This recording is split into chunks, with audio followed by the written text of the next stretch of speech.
কবিতাৰ শিৰোনাম প্ৰিয়তমা, কথা আৰু আবৃত্তি ৰুনা লাইলা আহমেদ।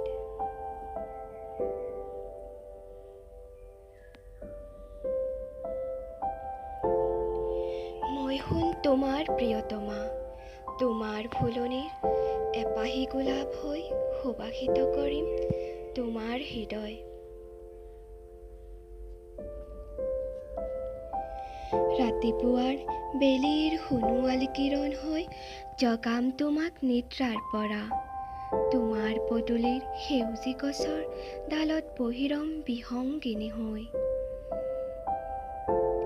গীত জুৰিম তোমাৰ মোৰ প্ৰেমৰ, মোৰ হৃদয়ৰ উচ্ছ্বাসিত আকুলতা উজাৰি কম, আঁতৰিব দুয়োৰে বিৰহ বেদনাবোৰ।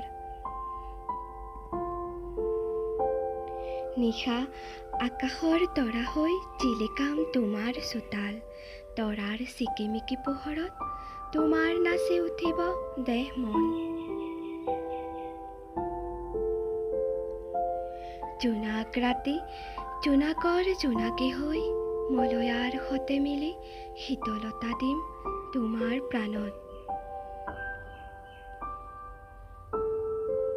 তোমাৰ দুচকুৰ স্বপ্ন হৈ দেখা দিম টোপনিৰ মায়াজাল ভেদি, তিথক তিথক যেন হৈ ৰব স্মৃতি।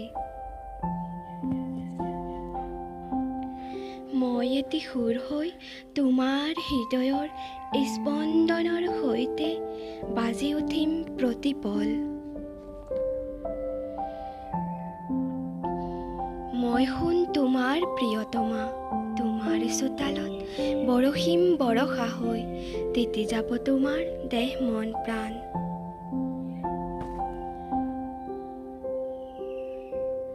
মোৰ প্ৰেমৰ ৰাগীত মতলীয়া হৈ তুমিও কৰিবা পণ, নিচিঙিবা এই স্নেহ বন্ধন। ধন্যবাদ।